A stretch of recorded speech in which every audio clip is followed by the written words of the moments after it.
बकी के होलिया देगार ए साली पहनली हसलवा होइया बकी के होलिया देगार ए साली पहनली हसलवा होई रंग रंग अंग तोहार ए साली पहनली हसलवा होइया बकी के होलिया देगार ए साली पहनली हसलवा।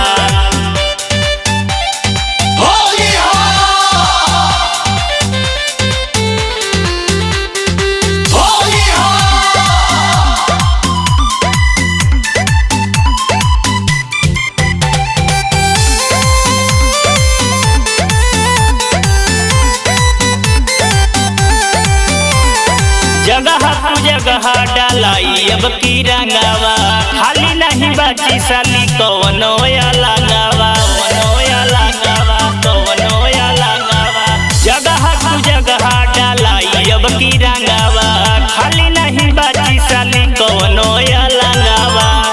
खेलल जाई गोबर माटी अब की बार ए साली पहनली हसलवा होइया बकी के होलिया देगार ए साली पहनली हसलवा।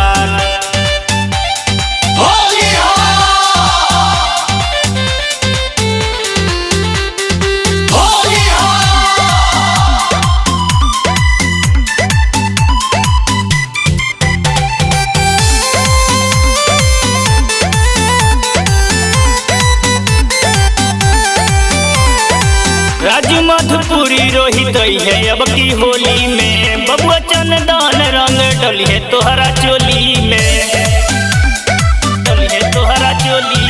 राजू मधुपुरी रोहित है अब की होली में बबुआ चंदन रंग डली है अब की चोली में अब की फगुआ में लुटी हलाहार ए साली पेनी सलवार होई अब की के होली देगार ए साली पहनली हसलवा।